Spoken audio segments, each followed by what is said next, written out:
მოგესალმებით, ძვირფასო მაყურებლებო, ეთერშია გადაცემა ახალი პარადიგმა, მე მის სამყარო თენგო ომანიძე გახლავართ.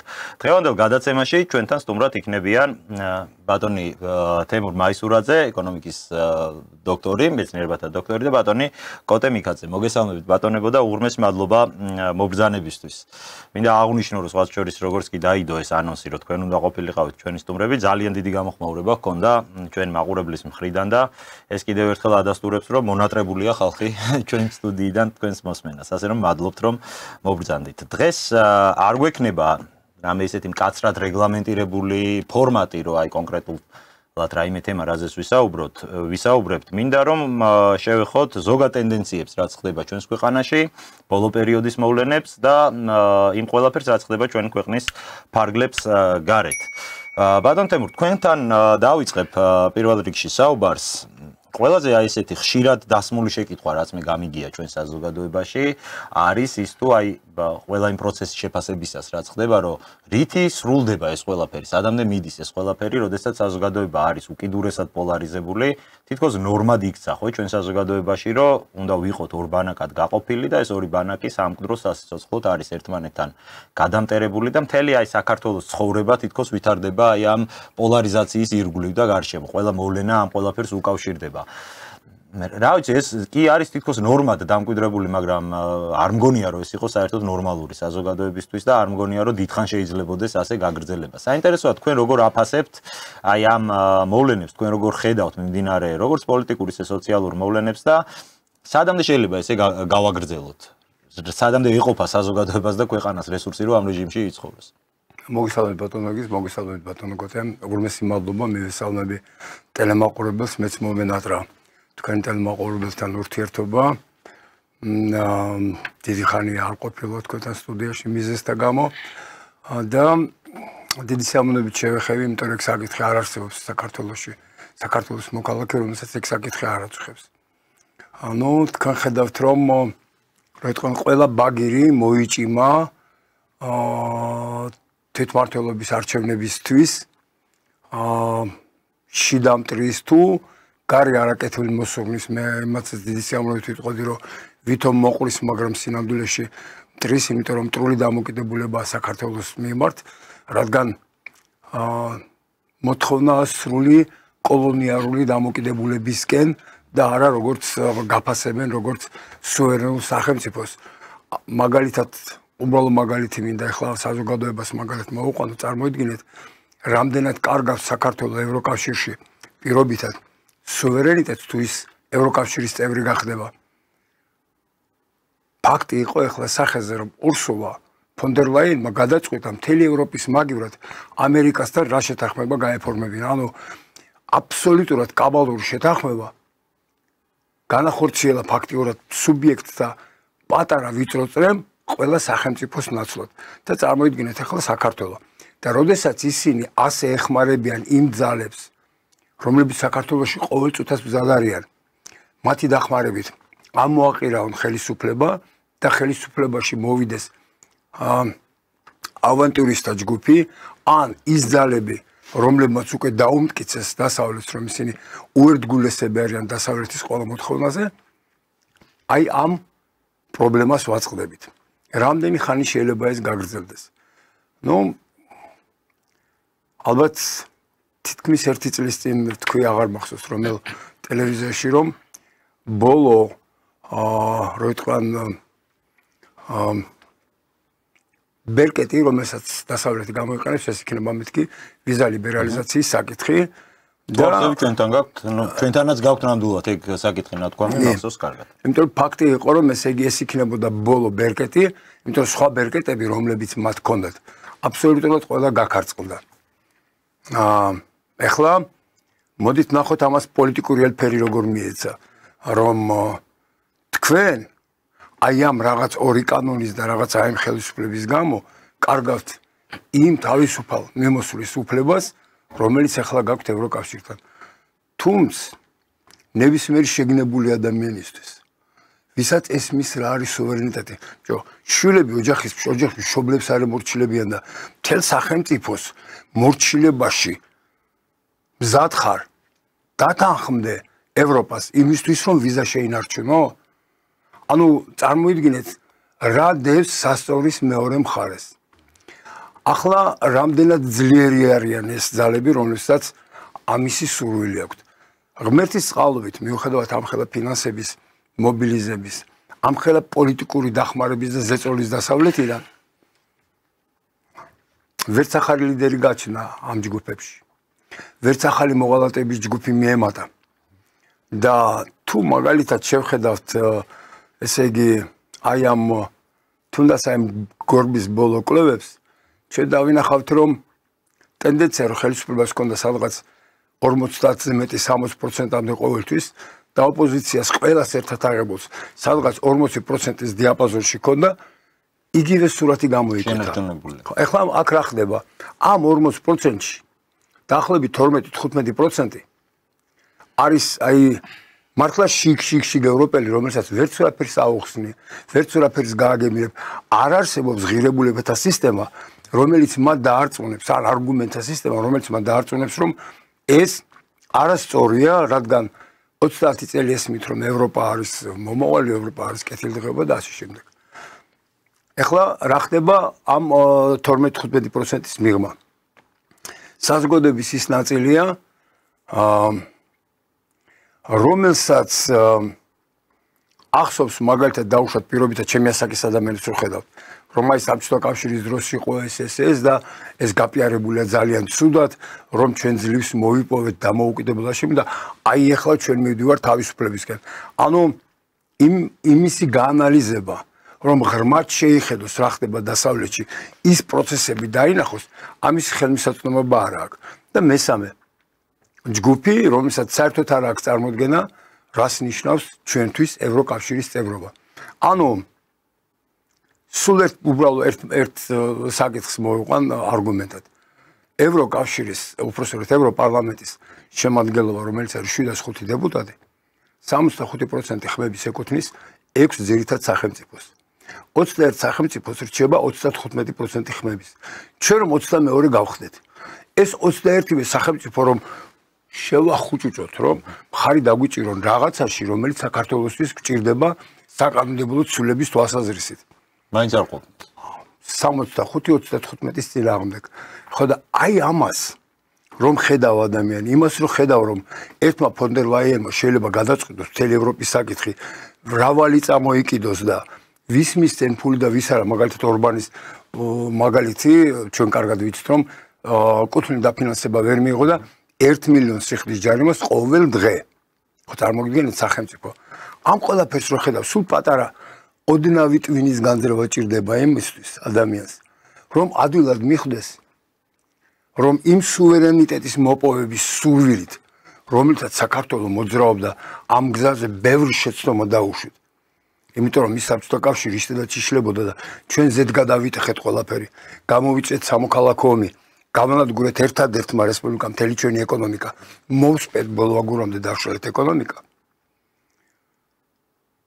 აი ამის შემდეგ, როდესაც ჩვენ იზოლებული გავხდით მუხლებზე, დავთანხმებული ყავით ყველას ევროპას თუ ამერიკას, ნებისმიერ პირობაზე ოღონდ ფეხზე წამომდგარიყავით, ამან გამოიწვია როგორ გითხრათ, გაუცნებელებელი მორჩილება, რომელიც მე წლების მანძილზე უფრო და უფრო იზრდებოდა. თავიდან არავინ გეუბნებოდა ჩვენ, რომ მაგალითად ოჯახური ფასეულობები ან ქრისტიანობა დადგებოდა საფრთხის ქვეშ. მაგრამ დადგა და რამდენადაც გამიგია, მე ხა ის პერიოდი არ მახსოვს, ბუნებრივია საბჭოთა კავშირის დასვლის პერიოდი, მაგრამ მე რამდენადაც გამიგია, პირიქით მაშინ არგუმენტი იყო აი იმ პროდასალური მხრიდან, რომ კომუნისტები რწმენას გიშლიან, თქვენ ქრისტიანი ხალხი ხართ, ქრისტიანულად უნდა ცხოვრობდეთ, კომუნისტები ამას გიშლიან და ვინ წარმოიდგენდა ეხლა რომ აი 35 წლის შემდეგ ზუსტად ეგ ფასეულობა დადგებოდა ამ პროდასალურ ფლანგზე საფრთხის ქვეშ. რა თქმა უნდა, და სხვათა შორის 30 წლის წინანდელი ევროპა დიდი ხანია ეს ევროპა აღარ არის, რომელიც დღეს არის.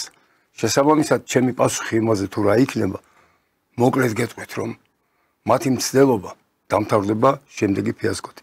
უბრალოდ მე მინდა მოსახლეობას მივმართო, რომ ეს არის უკანასკნელი ბერკეტი, რომელიც შეიძლება დასავლეთმა ჩვენ წინააღმდეგ გამოიყენოს, და თუ ჩვენ შევინარჩუნეთ ჩვენი მისწრაფება სუვერენიტეტისკენ, ეს ძალები თვითმმართველობის არჩევნების შემდეგ ნელა-ნელა დაიწყებს განადგურებას, რადგან დაფინანსებასაც ვერ მიიღებენ. იმიტომ რომ ის ინტერესი რომ ამ ძალებს შეუძლიათ რაღაცის გაკეთება უკვე ფაქტიურად განულდება და გაჩნდება ახალი ალტერნატივა და ახალი შესაძლებლობები, რომელიც გამოჩნდება მხოლოდ ამის შემდეგ და ის რომ დღეს მოსახლეობას აკლია რეალური ალტერნატიული ოპოზიციური ძალა მერწმუნე თანამდებობის არჩევის შემდეგ 2028 წლამდე აუცილებლად გაჩნდება. გეთანხმებით, რა თქმა უნდა, ცარიელი ადგილი ვერ დარჩება პოლიტიკაში და მით უმეტეს ქართული ოცნების გუნდი მიუხედავად იმისა, რომ სტაბილურად ახერხებს იყოს ხელისუფლებაში მთელი აი ამ პერიოდის განმავლობაში, არ არის ერთადერთი პოლიტიკური ჯგუფი, რომელსაც საზოგადოების მხრიდან აი მხოლოდ მას აქვს მხარდაჭერა. არის ბუნებრივია მოთხოვნა განსხვავებულ ძალებზე, ალტერნატიულ ძალებზე და მართლაც აი ეს დამახინჯებული პოლიტიკური ველი არ აძლევს ალბათ საშუალებას ბევრ ჯანსაღ ძალას რომ იყოს წარმოდგენილი პოლიტიკურ ველზე. რა თქმა უნდა, ამ ყველაფერში ხელისუფლების პასუხისმგებლობაც არსებობს და არც ამაზე საუბარს არ უნდა გავექცეთ. ბატონ კოტე, აი თქვენთან რომ განვაგრძო საუბარი ბატონმა თემურმა, მე ისედაც მქონდა ეს თემა ვიზა ლიბერალიზაციის თემა მონიშნული, თუმცა თავად წამოჭრა და ამ თემაზე რომ დავიწყოთ საუბარი, რამდენად გონიათ რომ ეს იქნება სერიოზული პრობლემა და კრიზისის მიზეზი, კიდევ ერთი დიდი კრიზისის მიზეზი ქვეყანაში. ერთის მხრივ ხელისუფლების რიტორიკა რაც არის, რომ ქართველი ერი ვიზებზე არ გაცვლის სუვერენიტეტს, ეს გასაგები მისაღები და ნორმალური არგუმენტია ჩემთვის, მაგრამ მეორეს მხრივ დგას საკითხი ისეც, რომ საზოგადოების მნიშვნელოვანი ნაწილისთვის ეს მართლაც არის ძალიან მნიშვნელოვანი რამ, ხო, ეს ვიზა ლიბერალიზაცია. მისი შეჩერებას ბევრი რაღაც აპოკალიფსად აღიქვამს. ეხლა მე მაგალითად პოსტები რომ ხდება ხოლმე Facebook-ზე, ლიბერალურ გვერდებზე, აი პირდაპირ ეს ეწერია, რომ ვიზა ლიბერალიზაციის შეჩერება ეს არის საქართველოსთვის ეგზისტენციალური და ცივილიზაციური მარცხი მაგალითად და რაღაც აი ესე აფრავენ საზოგადოებას, თითქოს რაღაც ძალიან დიდი უბედურება უნდა დაგვატყდეს ამ ყველაფრით თავს. თქვენ როგორ ფიქრობთ, რამდენად არის ქართული საზოგადოება მზად მართლა იმისთვის, რომ აი სუვერენიტეტის საკითხი იმდენად მოთხოვნადია ჩვენში, რომ მართლა საზოგადოება ამ შემთხვევაში იქნება მყარი და არ დაემორჩილება აი ამ შანტაჟს. ხო, შანტაჟი ესმეთი რა შეიძლება დავარქოთ. პირველ რიგში მივესალმებით ჩვენს მოაზროვნებელს, თანაც მინდა ცოტა ვიხუმრო კიდევაც და ეს სასიამოვნოს თქვა, შემთხვევასაც ალბათ მაყურებლისთვისაც. ხუმრობა იმაში გამოიხატება, რომ სანამ რომ მოვედი თენგოს კითხე თემა რა არის თქო, არც ვიცოდი რომ მომდივი რაზე იყო მით უმეტეს და რატომ მოვედი ამასაც ვიტყვი ალბათ პირველ რიგში. და თავისუფალი თემა რაზეც მინდა გამიხადა, იქ ჩაკაფულზე ვილაპარაკებ, ღარზე ვილაპარაკებ და გაიცინებს ვიღაც საინტერესო იქნება მეთქი, მაგრამ რადგან ეს რასაკვირველია ეს ხუმრობით რა თქმა უნდა, მაგრამ მინდა რასაკვირველია იმ თემაზე ლაპარაკი შეიძლება ძალიან ბევრი, საიდან წამოვიდა ქართულია, რასაკვირველია და ასე შემდეგ, მაგრამ ახლა სერიოზულ თემაზე ვლაპარაკობთ. გავაგრძელოთ ეს თემები, თუმცა ერთი რამე მინდა მაინც თქვა აუცილებლად სანამ გადავალთ თემაზე და შეკითხვაზე კი პასუხებ და ალბათ ამის ნებას მომცემ. პირველი მე ერთ-ერთი მთავარი მიზეზი რომ დღეს თქვენთან ვარ სტუდიაში, გამომდინარე იქიდან რომ მართლა ჩემი ასაკიდანაც ალბათ რაღაცებზე თორე ესეთი განწყობითა ვარ მართალი გითხრა, არც თუნდაც კარგი და შეიძლება შეუფერებელიც კი მამაკაცისთვის, მაგრამ აი ამ განწყობაში ძალიან ბევრს არაჩვეულ მაგალითს მაძლევს თემო, რომელიც ჩემი ახლობელი კაცია დღეს და ამიტომ სახელით მივმართავ მას და მინდა ყველას უთხრა, რომ ეს არის კაცი, რომელმაც მაგალითი აჩვენა საზოგადოებას და ახლობლობას ყოველ შემთხვევაში, როგორ უნდა შეეჭიდო იმას, რასაც თითქოს ერთი შეხედვით შეჭიდება შეუძლებელიც კი არა. და თემო დაძლია ეს. ძალიან ცოტა ვიცი ადამიანებისა და ვაჟკაცების, მამაკაცების სხვადასხვა ამბავში, ცოტა სუსტებიც კი ვართ ხოლმე და დღეს თემო არის, იქ სადაც უნდა იყოს. ალბათ ერთ-ერთი მიზეზი გარდა მისი პიროვნული თვისებებისა და ფსიქოლოგიური მდგრადობისა, ალბათ ისიც არის, რომ მან იცის, რომ ის სჭირდება თავის ქვეყანას და თემო დღეს ტელევიზიაშია, ამასთანავ იყო კიდევ Georgian Times-ის ეთერში იყო და საათზე მეტი ლაპარაკა შეუსწავლებლად და სხვადასხვა სანამ იქნებოდა ჩვენ ადრესს ვთქვით, როცა უკვე თემო ჩამოვიდა გერმანიიდან და მკურნალობდა იქ, რომ მეუთხარი თემას თუ ალბათ ახსოვს რომ აუცილებლად შენთან დავждები მეთქი რომ შენ ძალიან არ დაიჭირთო მეთქი და ესეც არის ერთ-ერთი მიზეზი რომ რამდენიმე წუთს წავართ ალბათ იმიტომ რომ ჩვენ ბოლოს ელესერში ვიყავით არ დავასადი ლაპარაკი მგონი ძირითადად მელაპარაკობდი მაშინ ასეო თემო დიდი მადლობა ჩემო გარგო ნამდვილად ჩემი პირადი მადლობა ჩემი ახლობლობისა და ჩვენი ახლობლობისა და დარწმუნებული ვარ თქვა თენგომ რომ საზოგადოება ელოდებოდა შენთან შეხვედრას და მინდა ყველას მივლოცო თემო მაისურაძე დღეს ქართულ საზოგადოებაში ისევ ტრიალებს ქართულ ტელეეთერში ისევ არის მისი ხმა და მისი გონიერი და სწორი ჩემი აზრით ასაგვირველია და ალბათ თქვენი საგან მოიწვიეთ ტელევიზიაში შეხედულებები იმაზე რაც ჩვენს ქვეყანას ჭირდება ზოგადად კონკრეტულად უბრალოდ და ზოგადად ალბათ ჩვენს ირგვლივად დედამიწაზე ასულ მდგომარეობას ეხლა კიდევ ერთ საკითხს მინდა შევეხო დღეს არის 30 ივლისი ეს ძალიან ბევრი კარგი ადამიანი დაიბადა და კიდე იბადება და ყველას მინდა მიულოცო დღევანდელი დღე, მაგრამ ორი ადამიანი მინდა გამოვყო ძალიან. პირველი პატარა ბიჭი გახდა დღეს 7 წლის. ქართული წყალბუდის ისტორიაში მამაშვილი არიან რურუები, მათ დიდი ღვაწლი მიუძღვეს ქართულ სპორტში და აი შვილი გახდა 7 წლის დღეს. დათო შვილი და ზურას შვილი და მინდა რომ ბედნიერება უსურვო და უსურვო ბედნიერ ქვეყანაში ეცხოვროს ამ კარგ კაცს დარწმუნებული რომ გაიზრდება. და მეორე ერთი კაცია თბილისში რომელიც თემოშინს ძალიან გატიცი, მერაბ ახუბაძე, დღეს 80 წლის გახდა მერაბი. მართლა საამაყო კაცია მერაბი საქართველოს მისვლა შორის აიღო წელს მაგან გასულ წელს აიღო საუკეთესო მეცნიერის წოდება, აკადემიის წევრი გახდა, არის უბრალოდ აკადემიის წევრი. დაამტკიცეს პროფესორად გპ-ში. დეპარტამენტის დირექტორია. კოლორიტიკაცია მართლა, სუფრაზეც და სუფრის გარეთაც ასაგვირველია და ალბათ უნდა იამაღოს მისით ქართულმა საზოგადოებამ კერძოდ სადაც დაიბადა, კულაშში დაიბადა იმ ადგილმა, თბილისში გაიზარდა კალუკაში, ნაძალადევში და დღეს ცხოვრობს სვაუბანში არ ვიტყვი ხლა სადა და ჩვენება არის ყველგან ჩვენი მერაბი და სადაც მერაბი ეგ სიმღერა და ეგ ოპტიმიზმია და იქ არის ძალიან ჩვენი მე ბოდიშ ვიხდი რომ ეს თქვი ორ ადამიანზე მაგრამ ფიქრობ რომ იმიტომაც ვიკრიბებით რომ ვიღაცას რაღაცა უთხრათ გავაგებინოთ მაგალითი უთხრათ ადამიანისა რომელიც საზოგადოებაში ტრიალებს აღარ არის ლაპარაკი პიროვნებაზე ღირსეულ ადამიანის საზოგადოებაში არის ლაპარაკი სულ პრობლემებზე მესმის ეს ყველაფერი პრობლემებიც არის სავსე ქვეყანა მაგრამ თუ ადამიანი დაგვავიზდა და მაგალითს არ მოვიტანთ ადამიანისას და ამ შემთხვევაში მერაბ ახუბაძეს ვლაპარაკობ ფიქრობ რომ საზოგადოებასაც ბევრი რამე დააკლდება იმიტომ რომ მერაბი სამაგალითო კაცია თავისი ცხოვრების წესით თავისი ვაჟკაცობით თავისი წესიერებით თავისი მეგობრობით და ასე შემდეგ და ყველას ულოცავ მე ვინც დღეს დაიბადა მათი სახით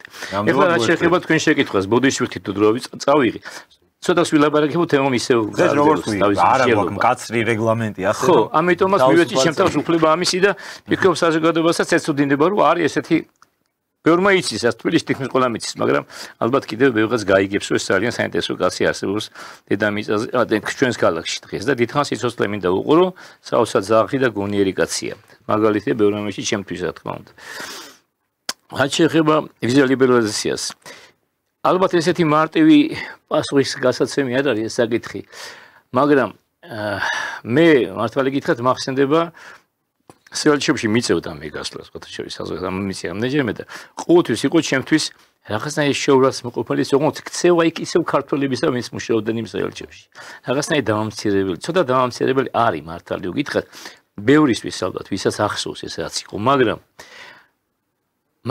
ბევრად დამამცირებელია ის ასე ხლა ხდება ბუქარა იმისა რომ აი ამაში ესი ფოჩიან კამპენს გავს ბავშვობაზე აი ამას მოგცემ თუ შენ ახლა იცეკვებ თუ სკამზე ახვალ და ვიოლინოზე დაუკრავ თუ შენ ახლა იმღერებ თუ არა და ამას აღარ მოგცემ მე ესეთი ასოციაცია მაქვს მაგრამ ერთმა დიდმა ქართველმა თქვა თავის ძროზე გენეტიკურად ქართველმა თუ ისე მენტალურად შეიძლება ქართველი აღარ იყო მე პეტრე ბაგრატიონი ვიყავს ხედელობაში 4 სიტყვა აქვს ნათქვამი და ჩემთვის აი მე შემიძლია გითხრათ თუ გულის პიცაზე მიწერია თუ კი რამე დამიწერია თუ გამიკეთებია ყველგან ვაწერ მე ამ 4 სიტყვას ეს არის აი შემდეგი 4 სიტყვა ღირსებას და მამულს დაუთმობ ეს არის ღირსების შეურაცხმყოფელი პირველ რიგში რომ აი ესე გვემუქრებიან რაღაცას ალბათ და ეცი კიდევ ერთი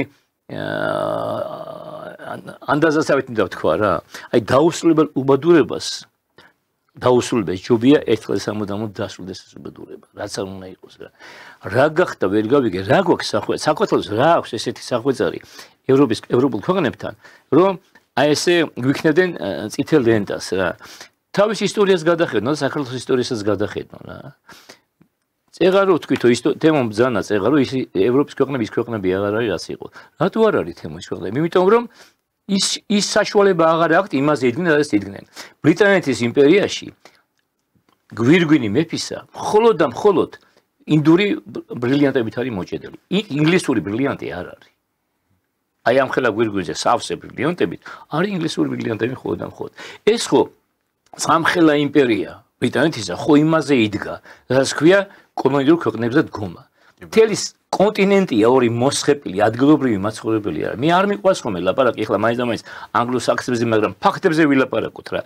ორი კონტინენტი, ჩრდილოეთ ამერიკა და ავსტრალია, ადგილობრივი მოსახლეობა არ არსებობს შეიძლება ითქვას. ენა ხო აღარ არსებობს და ენა თუ არ არსებობს, ის ხალხი არ არსებობს, არ ცხოვრობს იქ.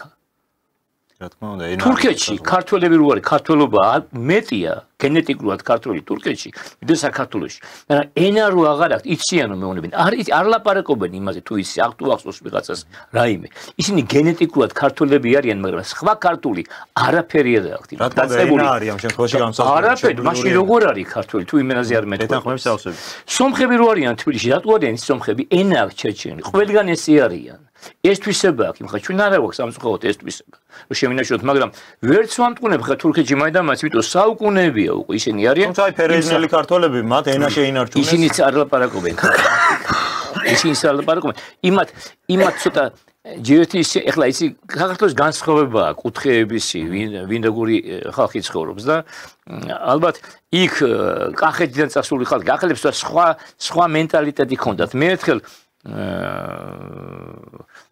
მე ორდენი მივიღე, არ ვლაპარაკობ ხოლმე, პოლონეთში მივიღე ერთ-ერთი უმაღლესი ორდენი. რაც ჩვენთვის წმინდა გიორგის ორდენია, პოლონეთში დამაჯილდოვეს წმინდა სტანისლავის ორდენით.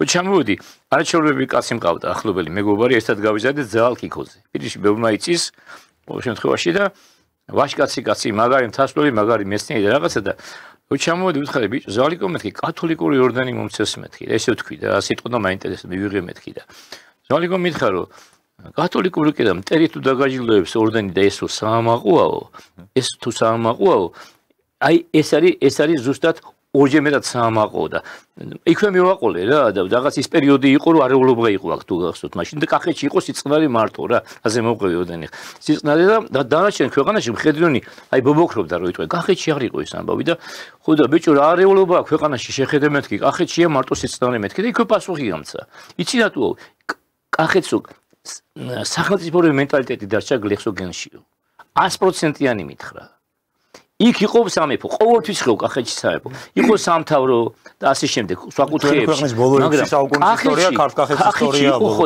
იმ ხალხს დაარწმუნებული მართლაც ესეა თელავში თუ სუფრაზე დაждები მე რატო ვაგზელებ ამდენს თემო ცოტა შენ მინდა რომ ის დაისვენო და დაგაწამოგაბატი და თელავში თუ სუფრაზე დაждები მე ყოფილა ჭირის სუფრაზეს თელავში ყოფილა ხინის სუფრაზეს ქორწილში ყოფილა ჩოლებრივი სუფრაზეც ესეთი სამაგალითო წესრიგი სუფრაზე არ არსებობს სადმე იყოს თამადა როგორც კი ფეხზე დადგება გაისუსება სუყველა რამხელა სუფრაც არ უნდა იყოს როგორ უსვენენ უნდა ნახო ყველგან ხან ბოთზე აკაკუნე აჭახუნებ შანგალს ხანთებზე ეს არის თელავში რაღაც სხვანაირი ნაღები ყავს შეიძლება ითქვა თეატრში ერთ-ერთ თეატრში ხო თეატრში ერთ-ერთი სპექტაკლი გავაფორმე მუსიკალურად და პრემიერის დამპატიჟე ჩავედი ცხადია ნუ ამჟამჯილოზე უარი ვთქვი იმიტომ რომ ეს ჩემი საჩუქარია თელაველებისთვის მეთქი და თელავში მოვიდა ახალგაზრდობა და საზოგადოება თელავის საერთოდ მე თბილისში კარგი ხანი არ მინახავს ესეთ საზოგადოება არავინ არ იყო ჯინსებში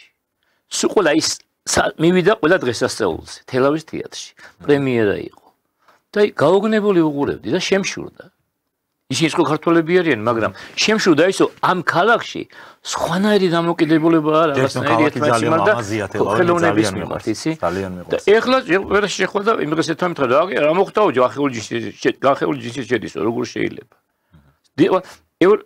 მე ესპანეთში ფეხბურთზე ძალიან მიყვარს ეს ქვეყანა და ხშირად დავდიოდი ხოლმე და ფეხბურთზე რო წავიდოდი, ეხლა ბოლო ხანებში ისე არ არის, მაინც ძირითადად მასს დააკვირდა იქ, ვინც ასაკიანი კაცები. აუცილებლად მიდის პიჯაკში და გასტუში ესპანეთში. თანაც თუ მნიშვნელოვანი თამაშია. საზოგადოების გარკვეული ნაწილი მიდის იქ როგორც დღესასწაულს. კულტურა აქვს. დაბა გადახედე ლოჟაში როგორც ადამიანების ყველა ლოჟაში აბსოლუტურად ყველგან. და ამას იმიტომ ვლაპარაკობ, რომ ჩვენ არაფერი არ გვაქვს იმათი სალაპარაკო. კიდევ თავიანთ ისტორიას გადახედონ. დაუჩოქებს და უჩოქებენ ახლა ზანგებს. ქართველებსაც დასაჩოქია. ჩვენ არანაკლები ვაჩოქეთ საზოგადოებას ევროპისას. და ფორპოსტი ვიყავით ყოველთვის. რაც შეეხება იმას, რა მოვიდა, რასაკვირველია ეს კომფორტი შექმნა იმან, მაგრამ რამდენი პროცენტი სარგებლობს ამით ვიზუალიზაციით? ძალიან პატარა ნაწილი საზოგადოებისა და ვინც ისარგებლა, ძალიან ბევრი წავედა დარჩა. დარჩა თანაც როგორი პოლიტიკური თავშესაფარი ითხოვა. ქვეყნის შემარცხენელიც არის ეს, ჩემი აზრით. ბევრი ვიწვისაც არ ჭირდებოდა ეს და არ უნდა გაეკეთებინათ ესა და რაც თავარია, ზიანის მოიტანა. ეხლა რო ხედავ რომ თბილისში არა ქართველი ზის რაღაც ტრანსპორტზე, ტაქსზე მნიშვნელობა ან სამრეცხაოზე მიხვალ იქ არის კვების ობიექტებიც არიან. იმიტომ ადგილები აღარ ყოფნის საქართველოს. ქართველი არ მუშაობს იქ. სოფლები დაიცალა, წავიდნენ ძირითადად საზღვარგარეთ, აი ამით ისარგებლა ძალიან ბევრმა და კიდევ ლაბარაკ მას უზარმაზარი ძალიან ბევრი უარყოფითი მოვლენა აქვს. მე არ მინდა რომ გავუხდეს, რა თქმა უნდა, იმიტომ რომ ვინც ამსვლელი იყო წავიდა ფაქტიურად. და ვინც დარჩა, მე დარწმუნებული ვარ, ვინც სარგებლობს, ამითი არის მაქსიმუმ 300,000 კაცი. ვინც სარგებლობს, რომ აი მისვლა მოსულით. ხო, იმიტომ რომ ტურიზმი დამღუპველია ქვეყნის. სულ ლაპარაკობ, კი აწვევა საქართველოს ტურიზმს, მაგრამ ეხლა ამის დრო არ არის, რომ მოვიტანო რიცხვები, მაგრამ ტურიზმი სადაც არის ქვეყანაში განვითარებული, და ამის მაგალითი დომინიკის რესპუბლიკაა. ის ადამიანი არც ერთი არ ფიქრობს განათლებაზე, არც ერთი არ ფიქრობს რაღაც იმუშაოს, ქვიან, ისეთ სამუშაოზე, რასაც გონებრივი განვითარება ჭირდება. იქ არის დასაქმებული მხოლოდ და მხოლოდ რო ჩამოდის ტაქსი სასტუმროში, ესე იგი მომვლელ, ისა ქვიან დამლაგებელი, მუშა, მენაგვე და ასე არც არავის არ აქვს პრეტენზია სულიც კი არ აქვს რომ ამას მიაღწიონ და არც გადიან დომინიკიდან. დომინიკის ბიუჯეტში 56% შემოდის ტურიზმიდან. მაგრამ იცი რამდენია სიღარიბის ვარს მიღმა? 50% თითქმის. 50 და რაღაც. იმიტომ რომ ხოლმე მომსახურების სფერო არ არის გამოსავალი ქვეყნის და ამას ახლა თემო ჩემს კარგად აღგრძელებს დიდხანს ლაპარაკებს ალბათ. რა არის საუბრობ ქვეყანაში და ახლა ტელეფონის გაიღო, აი ეს თუ არ ინჟინერი ჭირდება ქვეყანას. თუ ქვეყანაში ინჟინერი არ არის, იმას მარტო იურისტი და მარტო მომსახურებასნული ვერ გადაარჩენს. ამას გავაწიდება, ეხლა მივდივართ განათლებასთან.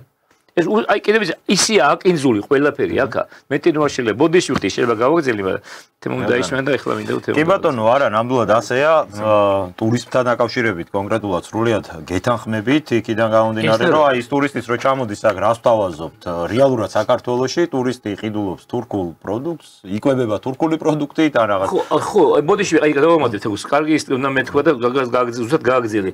ჩვენ არ ვაწარმოებთ არაფერს. რომ ბიუჯეტში შევიდეს. ჩვენ ნუ ტანსაცმელზე არ მაქვს ლაპარაკი, ინდუსტრიის შემოდის, არ ყიდულობს არაფერს, ისე საჭიმოს ყიდულობს და რაღაც რომელიც შემოგვაქვს, ხო? შედეგი რა არის? 20 ლარიღის ბალი. კი, მესმის არ იყო მოსმენელი, ყველაფერი გაძვირდა. ამის ერთ-ერთი ფაქტორი გაძვირებისა პროდუქტის არის ტურისტი. რა თქმა უნდა. რატო გამოვიდა ესპანეთში ხალხი? პროტესტი იყო ძალიან. იქ ესპანეთის ბიუჯეტში ტურიზმი 9%. ესპანეთში, იტალიაში, საფრანგეთში 7-დან 11% უნდა მერყავს შემოსავალი ბიუჯეტში. ჩვენთან ამის მატებთან გვიხარია ეხლა ინდოეთიდან თურმე შემოვა 15-14 სექტემბრიდან. მე არ ვიცი, მე ვერ ხედავ ამას სასიკეთოს ვედაფერს. გარდა იმისა, რომ სასტუმროს მეპატრონემ შეიძლება რაღაცა იშოვოს. და მასას ძალიან უზრდება ცხოვრება. სასტუმროს მეპატრონემ აი უბედურებაც ეგ არის, რომ ჯერ სასტუმროს მეპატრონების ყველა ქართული ბიზნესი არ არის და ძალიან ბევრი არის იგივე უცხოური ბიზნესი აქაც შემოსული, მაგრამ აი მართალი ბრძანდებით, ხო? ტურიზმი ალბათ იქნებოდა სასარგებლო. ტურიზმი შეიძლება იყოს ბონუსი ერთგვარად ეკონომიკისთვის, თორე ხო. 10%-ის გადასაღები 10% იყო საქართველოს 12 შესანიშნავია. თორე ის ტურისტი თუ შეჭამს აქ თურქულ საჭმელს და მოიხმარს რაღაც რუსულ პროდუქტს პირობითად ან საზღვარგარეთიდან შემოსულ საქართველოს ამითი რა რჩება ამ ყველაფრით ჩვენს ქვეყანას არაფერი უბრალოდ აი ეს სასტუმროს ნომერში რო არაფერი არ რჩება. მხოლოდ ეგ რჩება. ბატონ თემურ, ეს თემაც ძალიან საინტერესოა, თუმცა აი ერთი მნიშვნელოვანი აქცენტი დავიჭირე ბატონ ნიკოტეს სიტყვაში, რომ არაფერი გჭირს სახვეწარი იმათი პირობითა და ეს აზრი რა თქმა უნდა ბევრჯერ მომისმენია, თუმცა ამავდროულად მომისმენია ისეთი მოსაზრებებიც, რომ პირიქით არ ვიცი ეს როგორ მოახერხეს და სამწუხაროდ ახალგაზრდობაში უფრო დომინანტურია ესეთი მოსაზრება, მაგრამ საზოგადოების რაღაც ნაწილში არის ის რწმენა დამკვიდრებული, რომ ჩვენი კულტურა, ქართული კულტურა ვერც მიუახლოვდება ევროპა. ანუ იმათი კულტურის უპირატესობას აღიარებენ. უპირობოდ აღიარებენ, რომ აი იმათი კულტურა ეს არის უპირატესი ჩვენზე. მე აი ამაში ვხედავ ერთ-ერთ მთავარ ასე ვთქვათ მიზეზს იმისას, თუ რატო არიან ესე ფანატიკურად განწყობილი, რომ თუ არ იქნება ევროპა, საერთოდ საქართველოს არსებობას აზრი არ აქვს. აი ესე დამოკიდებ როგორ ვიარსებებთ, თუ კი ევროპული პერსპექტივა არ გვექნება.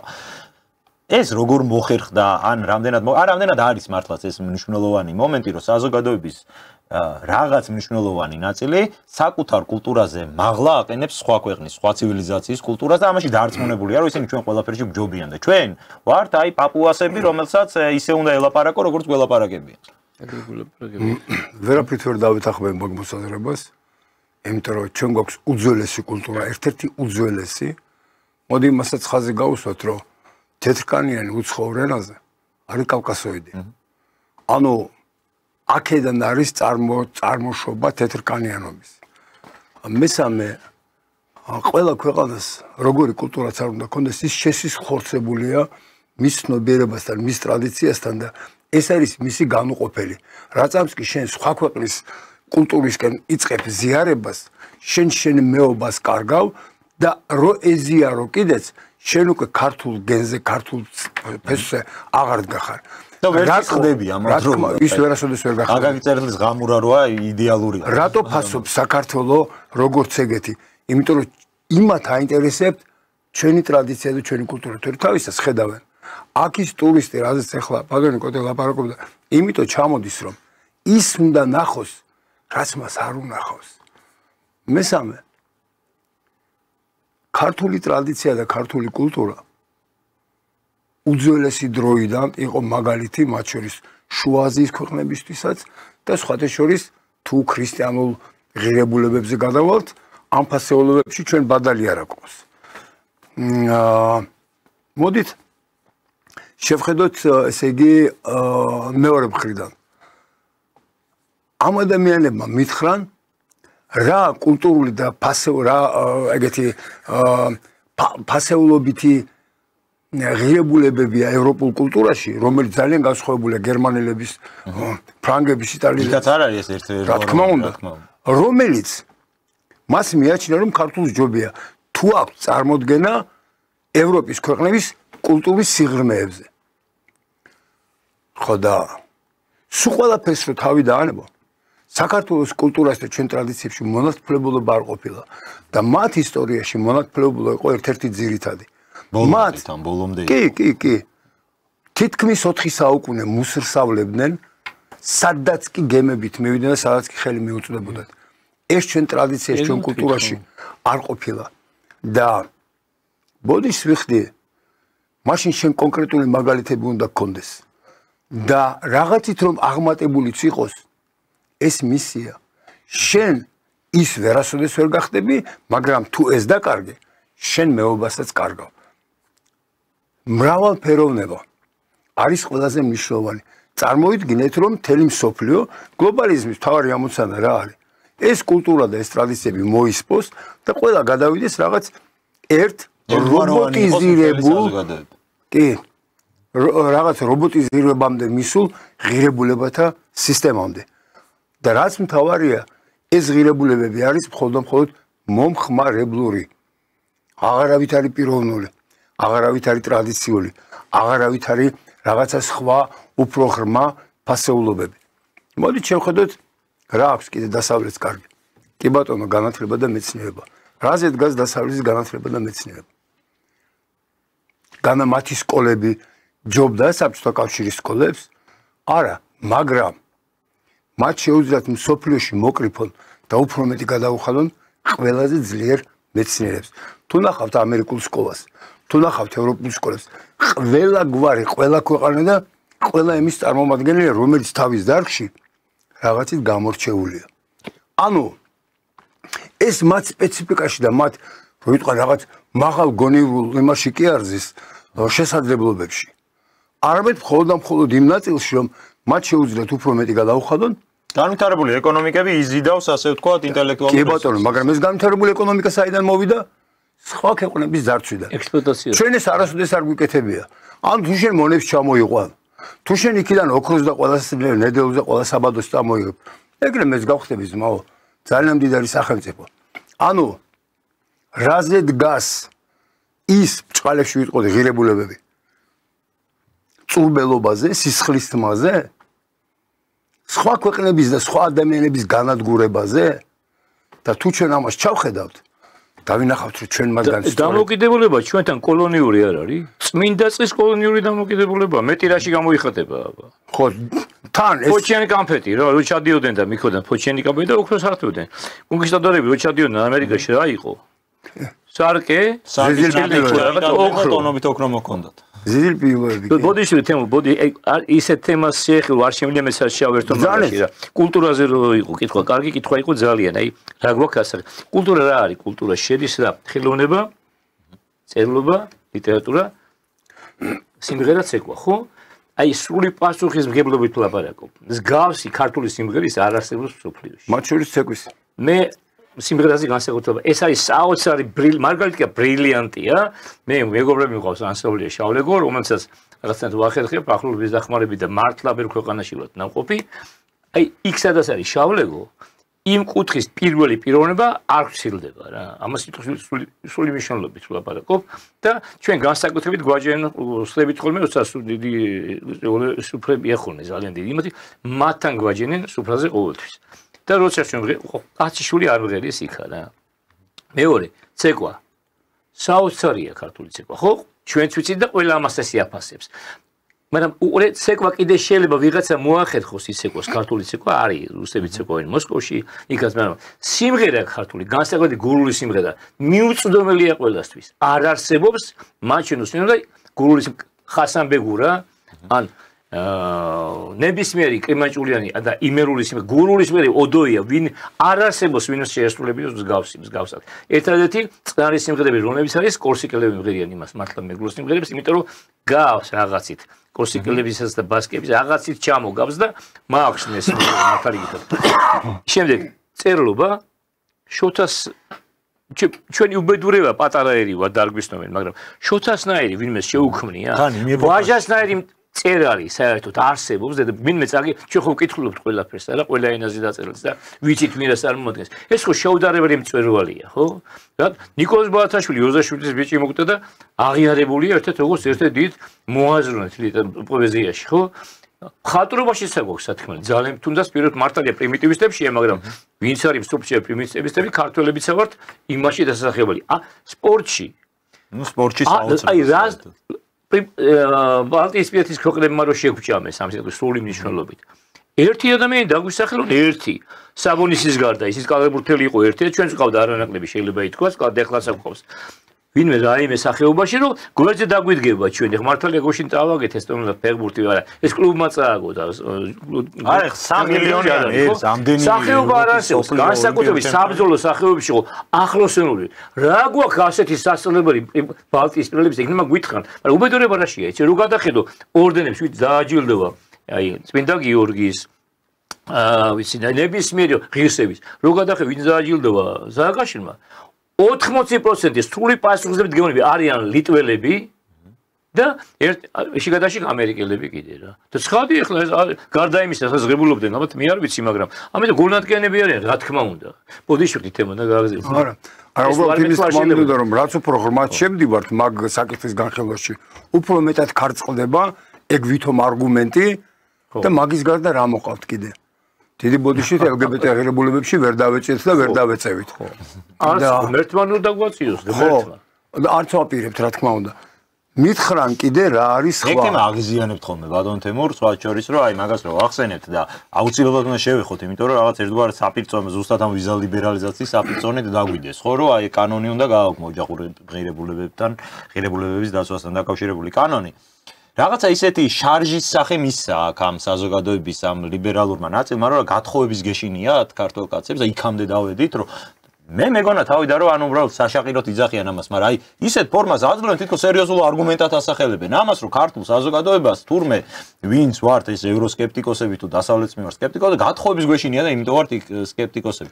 ეს ეხა 10-15 წლის წინ რომ ვიღაცას ეთქვა კიდე შეიძლება რაღაც ჭკუასთან ახლოს ყოფილიყო, იმიტომ რომ ნუ არ იყო მაშინ ეს ყველაფერი გარკვეული, მაგრამ აი ეს ვოუკ კულტურას რო ეძახიან რა ფორმები მიიღო ამერიკაში ტრამპმა მაგ თემით არჩევნები მოიგო საერთოდ ანუ ეგ რომ მან ვიღაც გათხოვებაზე არ არის, მხოლოდ საუბარი თვითონვე ხო უნდა ხედავდნენ ამ ყველაფერს და დღეს რო ისე მაგ არგუმენტს მეუნები, ეს მე ან რჩება შტაბ-ეტილება, მაგრამ უიმედო იმბეცილია და 50 ღირსეულ ქართულ სულის ვინც ფლაცმეზია დასაფლავებული ერთხელ მაგ საზოგადოების წარმომადგენელი. მე მინახავს მისნაში დაჩოქილი ხალხის თუცა უცეკვია. ხო ეს ხო არ არის ჩვენი თვის პრობლემა არ იყო ეს როგორც ასეთი კაცი. ერთი ეს მომენტი ხო, აი სათქმელი ნაგათ არ არის ალბათ. მაგრამ უყურე უკრაინას ორი ორგანიზაცია გააუქმა, რომლებიც იყო შექმნილი მხოლოდ იმიტომ, რომ კონტროლი ეწარმოებინათ იმაზე. შეხედეთ გუში როგორ დაუყენია საკითხი ამ ორგანიზაციას თუ ისევ არ დააბრუნებ პროკურატურიდან არ გამოყოფთ, არ იქნება ისე მაკონტროლებელი, ჩვენ არ მოგეხმარებით. ომში მყოფ ქვეყანას დაუყენეს საკითხი, ან გააკეთებ როგორც ჩვენ გეუნებით, ან არა და აღარ მოხსენთ დახმარებას არც ფინანსურს, არც სამხედროს. ეს არ არის კოლონიური და აბა რა არის სხვა კოლონიური დამოკიდებულება? რაში გამოიხატება სხვაში? თან ქვეყანას რომელიც არის მართლა ეგზისტენციალურ ომში და რა იქნება ხვალზე გრო არის 100,000-ობით გვამია ხო უკვე უკრაინა. უფრო მეტიც დაუპირისპირეს ის ჯგუფები რომლებიც ჩვენი აკაცუკები არიან, რომლებიც ყოველთვის ხელისუფლების მხარეზე იდგნენ, მაგრამ ერთ წუთში ამღერდა უკვე ისე, იმიტომ რომ ფაქტია რომ ვიღაცას უნდა რომ წყალი შეუყენოს, რადგან რუსეთი თანახმა არ არის სერიოზულად დაჯდნენ არსებულ მმართველ რგოლთან, ანუ კონკრეტულად ზელენსკისთან, სასაბუთონ პუტინი არასოდეს დაჟევას შესაბამისად, ჩიხში შედის ყველაფერი, ამიტომ ეს თქვენ ამ საკითხს უკავშირებთ ისე, აი საინტერესო იქნება უკრაინასთან დაკავშირებით თქვენი მოსაზრებაც. ზელენსკის სერიოზული პრობლემები აქვს, მათ შორის ხვალ უნდა იყოს 31-ში დაინიშნა იმ კანონის განხილვა, რომელიც ალტერნატიულ კანონად, ასე ვთქვათ, შეიტანა ზელენსკიმ და აი გაუზრდი პირიქით მაგ ორ უწყებას, ანტიკორუფციულ უწყებებზეა საუბარი, უფლებამოსილებასო და აი ხვალ მნიშვნელოვანი დღე იქნება. რა პროცესთან გვაქვს მან რეალურად საქმე, იმიტომ რომ ზელენსკის წინააღმდეგ ვინც ქუჩაში, ვინც პირველად შეძლო უკრაინაში ამ ომის შემდგომ პერიოდში პროტესტის დაორგანიზება, აღმოჩნდნენ სწორედ აი ის უერთგულესი ევროპელები, სოროსელები იქაო. თენგო ჯაგელები და ის შენს ფუნქციას ვიკიშე, მინდა კითხო თენგო, შენ და თემო, შენს მინდა აი რასიზმს სხვა ზელენსკი როგორ ფიქრობ? მე ვფიქრობ დათმობს ყველა ვარიანტში. ეს ვფიქრობ რომ მოუწევს დათმობს, მაგრამ პროტესტი მაინც გაგრძელდება, იმიტომ რომ სხვა მიზეზები გაჩნდება ეხლა. ზელენსკი აღარ აწყობს. ანუ ნავსი გატყდა მაგ შემთხვევაში. ზელენსკი აღარ აწყობს, იმიტომ ეს არის დიდი მუხრუჭი, რომ მოთავდეს აღსანიშნავად ეგამბო. საჭირო იყო პირველი საბაბი მიზეზი, რომელიც პროვოცირებას გაუკეთებდა უკვე ხელისუფლებასთან დაპირისპირებულ ჯგუფების გამოსვლას, ანუ ორგანიზებას, იმიტომ რომ მანამდე მართლაც ვერავინ ვერ მოახერხა, 5-6 ადამიანი შეიკრიბებოდა თუ რა ეგრევე. თუ დააკვირდები სულ ახალგაზრდობაა იქ. სულ ახალგაზრდობა. ახალგაზრდობა, რომელსაც აკლია არა გამოცდილება, იმდენი ცოდნა არა და დასაკვირველია სამართლებად ადვილი. ჩვენი აკაცუკები არიან ერთ-ერთში ოღონდ უკრაინული გვარებით. პირდაპირ მომობ. არასამთავრობო ორგანიზაციების მიერ გამოწვრთობილი პიროვნებები, რომელიც ერთ დასახებაზე ყველა გაიგებს. მე კომენტარები მოვისმინე ბატონო, თემურ უბრალოდ ყურებს არ უჯერებდი. აი ეგ ხალხი ვიზეს თქვენ საუბრობთ უკრაინის აკაცუკებზე მაგ ლაპარაკი. საუბრობდნენ რომ აქ ჩვენო კორუფცია, იმიტომ უნდა მოსპოთო რომ კიდევ უფრო დიდხანს შევძლოთ ბრძოლის გაგრძელება. ან იმაზე კი არა აქვს პროტესტი რომ აი ამ უაზრო ბრძოლაში ეს ხალხი იხოცება და წყდება. არა, იმას აბრალებენ ზელენსკის რომ ფულს იპარავ და მაგის გამო ვეღარ შევძლებთ ომის გაგრძელებას და ეგ ფული უნდა ჩაიდოს ომშიო, რესურსი. ამას თხოვენ ფაქტობრივად. აი მაგას ერთი ამას დავუკავშირებ და თემო გეტყვი, არ ვიცი ყოფილი მე ძალიან გულისრგული თვითყვი ახლა ვიტყვი რა. მე ბოლო ხანებში მომიწია ორ საზოგადოებაში ყოფნა. ჩემს ახლობელ საზოგადოებაში არ ვიზახი უცხებთან საკმაოდ ყველასთან ახლოს ვიყავი, გოჯერ მომიწია და იქ შვილებზე იყო ლაპარაკი, სუფრა იყო ერთ სიტყვით და იქ სუფრაზე ითქვა და შვილების თავზე იყო ორივეგან და მე ვთქვი რომ ეს არის მიზანი ადამიანის არის შვილების ბოლინება და გაზრდა და ესია ყველა ნებისმიერი არსება დედამიწის ზურგზე. და ვთქვი, მაგრამ ესენი არიან მოდიან მხოლოდ იმიტომ, ამას ვაკეთებთ იმიტომ რომ სამშობლო დაიცვან, ფუნქცია. გამრავლების არის დაცვა თავისი კუთხისა, წერსაც ეს აქვს, იქ სადაც არის, ძაღლსაც ეს აქვს და ადამიანსაც. ჩემი საით ესია. მე იქ ისეთი პროტესტი შემხვდა, მე წავალ და შვილი არა. ესე იგი, ამ შვილი არ უნდა წავიდეს დღეს ასაბას. აი, ძირითადი აზრი ესე იყო და მე ცოტა აღმოჩნდი, შეიძლება ითქვას, ძალიან დიდ უმცირესობაში. და მაგალითად ეს მოვიტანე, მარაბდის ომში მაშინ ისკალვატორი ჩამოვიდა, 9 შვილი ჩამოიყვანა ვაჟკაცი ერთი გოგო მეთქი. არ უნდა ჩამოიყვანა, ის ხო იმ მომენტში მეფეს კი არ იცავდა და სამშობლოს იცავდა. მაინც დავრჩი ისე უმცირესობაში და ეს აზრი უბედურება ჩემი ქვეყნისთვის, ეს აზრი არის ესეთი მომწიფებული ჩემი აზრი და თქვენ აზრი თქვენს განვი, რომ არა შვილები ესე მარტივად არ შეიძლება ქვეყნის იმაზე სადროჯო დავიდნენ. შვილებს ომში აგზავნიდნენ წარშეკრული დედები ეს ლადო ასათიანი ცნობილი ხო იყო ჩვენთვის ეს შეიძლება თბილისის აზრი იყოს, არ ვიცი, იმიტომ რომ აფხაზეთის ომში ძირითადად სოფლის ბიჭები იყვნენ, ზასულები და კახეთიდან ძირითადად და თბილისელებიც იყო, რასაკვირველია, მაგრამ მაინც მასა მაინც ვინც იბრძოდა იყო აქედან წასვლა. არ ვიცი, მე დიდი გულის ტკივით მინდა თქვა აი საჯაროდ ვილაპარაკოთ თუ ეს ესეა, მე არ ვიცი. ბატონო კოტე, აი ამ ლიბერალურმა ლიბერალიზმის მისწრაფებამ გამოიწვია ეგ შედეგი. მე ხლა ერთ რამეს გეტყვით. განათლების სისტემაში რა პრობლემაა, იცით? ის კი არა, რომ რა საგნებს ვასწავლით მხოლოდ და მხოლოდ. განათლების სისტემა შედგება ორი კომპონენტისგან.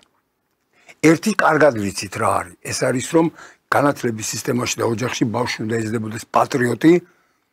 იმან უნდა იცოდეს რომელი ქვეყნის შვილია რა ღირებულებებს და ეს ვიცით ეს ამოიღეს და მეორე კომპონენტი რომელიც არ ვიცით რა სპეციალობას უნდა რომ დაიუფლოს ეგ მეორე თემაა იმიტომ რომ ეს სპეციალობა დამოკიდებულია როგორი ეკონომიკა გაქვს საით მინდის სახელმწიფო რა სტრატეგიული და ტაქტიკური გეგმები გაქვს ანუ მეორე ნაწილში ჩვენ შეგვიძლია ვიკამათოთ რომ რომელი საგნები უნდა იყოს საით წავიყვანოთ ეკონომიკა მაგრამ პირველში არა ბოდიში პირველში მე დაგაბრუნდომინდა თემო იქა რა მოიღეს აი პატრიოტიზმის პატრიოტული გზნობის ასე ვთქვათ დასაქვეითება თუ მოსაკლავად არ მინდა დასაქვეითება რა მოიღეს რომ თავარი ძირითადად იყო ეს ისტორიის და ლიტერატურა დიახ ხო მეც ვფიქრობდა მინდა დაზე გამეგონა აი ეს როგორ გითხრათ როდესაც ბავშვის ცნობიერებაში ბავშვებიდან ჯდება და არა ის რომ შენ სადღაც ევროპაში ხვალ კეთილდღეობა გექნება რა სამშობლო კაცო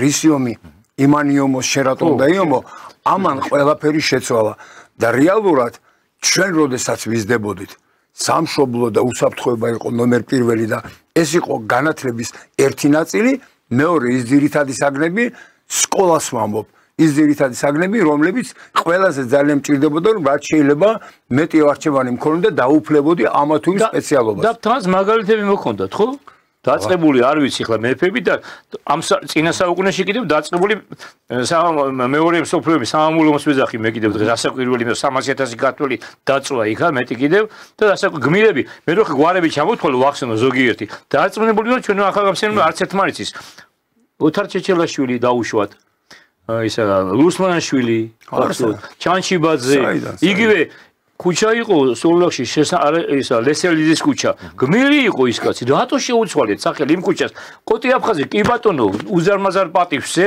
იყო პატრიოტიკას დიდი კაცი იყო მართლა ქუჩა დაელია თბილისში დღესაც ლესელიძე ისევ ლესელიძეს ეძახი დიდი ხანი არ ვიცოდი რომ კოტი აფხაზის ქუჩა იყო ეგ ბოლოს რატო ვშთით იმ კაცისა ერთ-ერთი ყველაზე ახალგაზრდა გენერალი ქართველები და თან რაც მას შეძლო რომ დაიწყო ბუშის მოედანი მაგდრექ სადღაც კიდე რა ადგილს მარტის იყო იცი მაგასთან იყო ბრეჟნევი და ეხლა მაინც დიდი კაცი გახდა ხო მართველი ქვეყნის ყოველს ახსენებდა კონსტანტინ ლესელიძეს დიდ ქართველს მართლაც დიდ ქართველს ის რომ ფაშისტური გერმანია აი აქეთ არ გადმოიწია ფრონტმა არის ამ ადამიანის ამსახურება მანში აჭერა 100%-იანი ეგრე იყო რა ხო და ამ ეს მაგალითები დღეს არავინ არ იცის არც ერთი გვარი არ იცია დაწმული ვარ არც კანთარი არ იცია დარწმუნებული ვარ უმეტესობა ამათ გონიათ რომ ამერიკამ მოიგო მეორე მსოფლიო ეგრეა ხო ეს ხო საერთოდ იძახის კიდევაც ხო თქვა კიდევაც ესე იგი მგონი ტრამპად ხო თორსტები რომ ჩვენ მოვიგეთ და საბჭოთა კავშირმაც მიიღო ამაში დიდი როლი შეასრულა და იმდენი კაცი დაიღუპა ამერიკელი ცოტა მეტი ამდენის ქართველი უფრო ნაკლებიც კი მე მგონი 300,000-მდე დაკარგა რაც მინდა იყოს ის რომ იძახის ბატონო აი ეგ კი არ არის პრობლემა ბატონო გოდი ის იტყვის რა თქმა უნდა და ყველა იტყვის ამას და აი რა ვიცი ფრანგებიც იძახიან რომ წინააღმდეგობას უწევდნენ ფაშიზმს ორ კვირაში რომ დანებდნენ ის რომ ამას ამბობს ეგ კი არ მიკვირს აი ჩვენ რომელსაც მართლა გვაქვს ხო ამ ხრივ რაღაც ალაპარაკო სხერპლი უდიდესი ხო გაიღო ჩვენმა ქვეყანამ ეს ერთი უმაღლესი ხელმძღვანელობა ქართველი იყო ბოლო სტალინი ბერია ვინც მოიგო უშუალოდ ომი ვინც ხელმძღვანელი ქართველი ამ ყველაფერს ჩვენ თვითონ ვქმალავთ მალავთ თითქოს ხვენია ამ ყველაფერს და ამ დროს დაშ უკრავთ აი ლენდლიზის პროგრამა რო ჩართო ამერიკამ ამითი მოვიგეთ ხოთე შორის ჩვენ ეგეთი ბერი გაქვს ყველა გვამადლის ყველაფერს ამერიკელებმა რაც დახმარებას გაგვიწიეს ის 6 მილიარდი შესანიშნავად თქვენ იცით თემო ნიკოლაიშვილი რამდენი გვაქვს ჩვენ ეკონომიკა გაკეთებული მათთვის მე არ მიყვარს ხოლმე რუსეთთან შეხება ეხლა ესე გამოდივარ ხოლმე ყოველთვის დამცველად რუსები მოსახლეობის, იმიტომ რომ სიკეთეც ვიცი მე და სიკეთეს დაფასება უნდა ხდე უმადური გამოდიხარ, მაგრამ რო გვაყოდრიან ხოლმე რუსები რომ აი საქართველოს იმხელა არ იყავით, ეხლა იმ დღეს გამოვიდა ზატულინი გამოვიდა და აი იმ თუში დამებადა აზი, არ მithქვი და არ მიფიქრია. ის რომ ამხელა არსებობს რუსეთი ორი ქართველის დამსახურება. ისინი რო არ ყოფილიყო, რუსეთი რა იქნებოდა არავინ არ იცის. პეტრე დიდი, რომელიც ყველა მიცის რომ ქართველი იყო, ვინც ოდნავ გარკვეულია ისტორიაში და სტალინი. არ ყოფილიყო ეს ორი ქართველი რუსეთის ისტორიაში, ენახათ რა იქნებოდა რუსეთი. გეტყვებით. ჩვენც უნდა უთხრათ ესა, კაცო, რომ ქართველებსაც აქვს უზარმაზარი მიღებული ამაში. თებერვლის რევოლუციის ქართველი იყო დუმის თავმჯდომარე, ჩხეიძე. რომელიც ილია ჭავჭავაძის დუმის წევრი იყო. მე კიდე ვიძახი, მე უფასებ მათ, რაც საქართველოსთვის გაკეთდა, იმიტომ რომ დასავლეთ საქართველოში 1820 წელს სულ ცხოვრობდა 120,000 კაცი. დღეს მეგრელი ვარ ძი და მილიონი ვართ მეგრელები. იმიტომ მოხდა ეს აი ამოისუნთქა ქვეყანამ და ის 300,000 კაცი რო წავიდა ომში და თითქოს კი უნდა ვალდებულიც ვიყავით ალბათ 120,000 კაცი იყო მთელ დასავლეთ საქართველოში. ეს არის დონალდ რაიფელდის მოტანილი რიცხვი თავის სწორულ წიგნში. ეს რუსად დაუწერია და მადლობელი ვარ ამიტომ, მაგრამ ნუ გადამაყოლებ რა იმას რომ კი ბატონო არ ვიძახი რომ იმპერიისთვის გაკეთა, მაგრამ ჩვენთვის გაკეთა, მაგრამ ორმა ქართულმა იმხელა გააკეთა, მთელ რუსეთსაც გაუკეთებია გონი საქართველოში, რაც ორმა ქართულმა გაუკეთა. სხვებმაც სასაკვირველია ის გენერლები, პეტრე ბაგრატიონი, ხო უზარმაზარი, არტილერიის მამამისი ბაგრატიონი, აი თქვა არ მახსოვს და ასე. ვერ ვიკავებ თავს ბოდიში ვიხდი და თემო უნდა ხარ ის დაამთავროთ ბოდიში. მაგალითზე იმის თქმა მინდოდა რომ მე მქონდა ერთხელ ერთ-ერთი საუბრის დროს გვარებს არ დავასახელებ, ხო და ერთ-ერთმა მაღალჩინოსმა რუსმა თქვა რომ აიო ჩვენო უფროსი ძმაო და საქართველოსთან ურთიერთობაში მე ვთხარ ბოდეს გეხდით მეთქი, მაგრამ უფროსი ძმა არის საქართველოს მეთქი, გადახედეთ მეთქი ისტორიას, მაგრამ ძლიერი ძმა არის რუსეთი მეთქი და თუ ჩვენ გავიხსენებთ როდესაც უფროსი და ძლიერი ძმა გვერდში იდგნენ, მეთქი ძალიან კარგად ახსოვს გერმანიას მეთქი და მეორე მსოფლიო ომის დროს ძალიან კარგად ახსოვს მეთქი ისტორიას.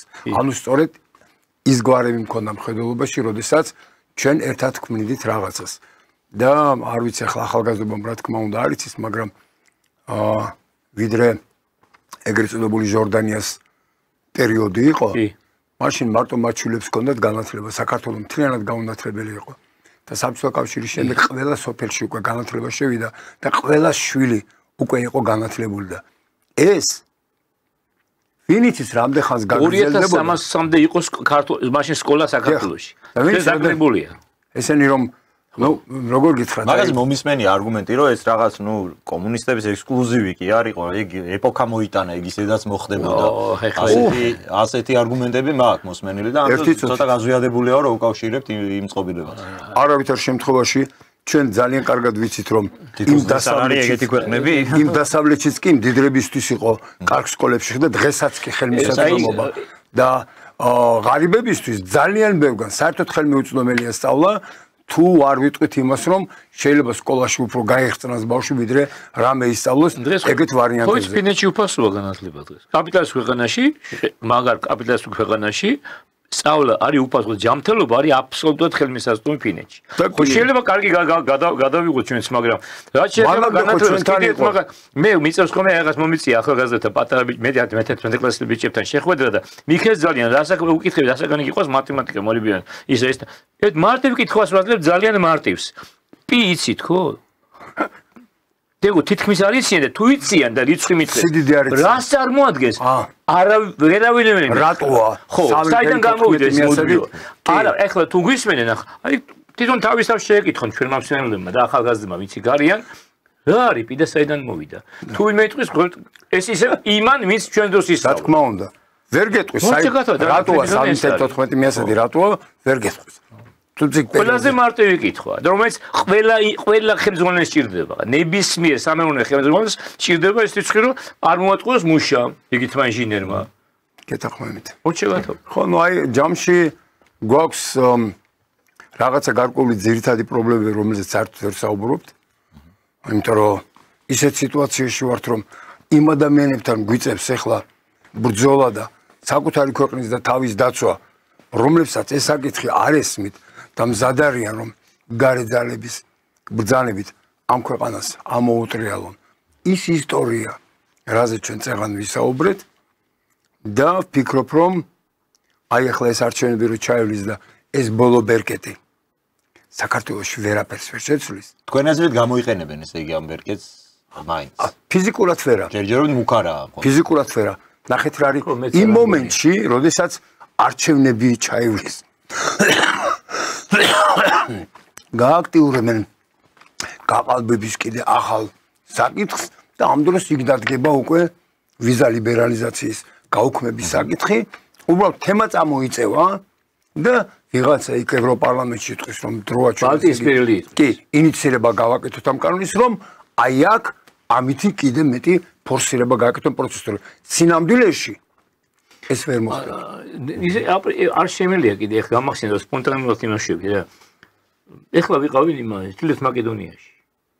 და წავიდნენ ეს მამაცხონებულები ჩილეს მაკედონიაში.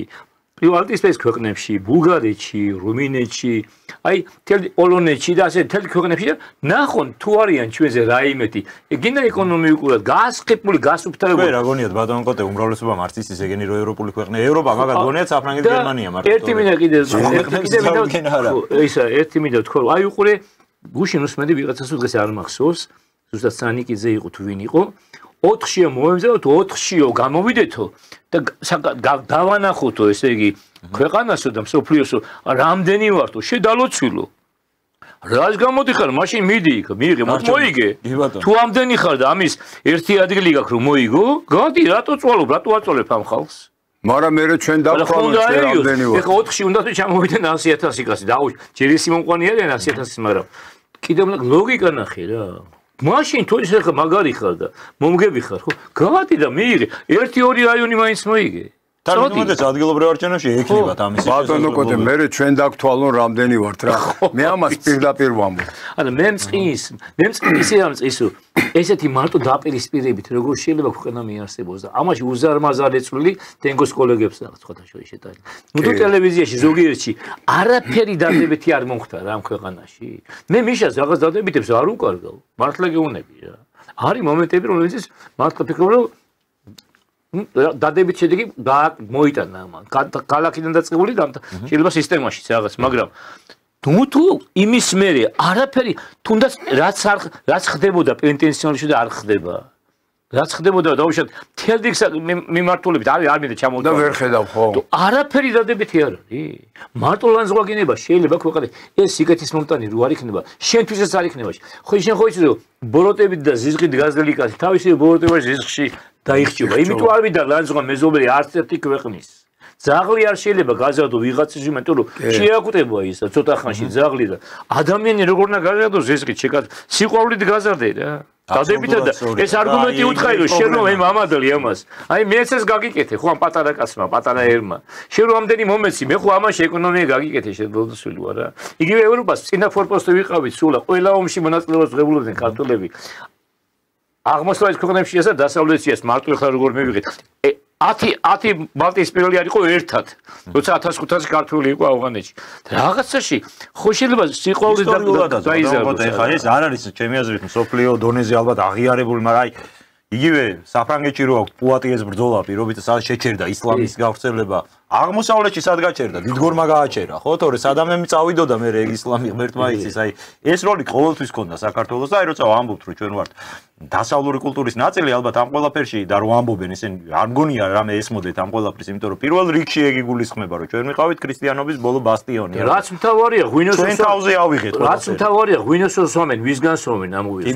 ვინასავლა ღვინის. კი ბატონო, მაგაში ვეღარ გვედავებიან ისეთი ძველი იპოვეს, საჯორო ჩვენს მეზობლებს ჩაკაპული ისიან როგორ არ ვიცი რა ჩაკაპული დავიწყეთ. ჩაკაპული დავიწყეთ დღეს ლაპარაკი. ჩვენ ქრისტიანული კულტურის თვალსაზრისით ნამდვილად დასავლური ცივილიზაცია ვართ. მენტალური და კულტურული თვალსაზრისით ევრაზიული და ტერიტორიულად აზიური და რომელიც კავკასიის რეგიონში. ანუ ეს განსაკუთრებული, ანუ ამაზე ერთი პასუხი არ არის, ამაზე არის სამი პასუხი. გააჩნია ცივილიზაციაში რას გულისხმობ.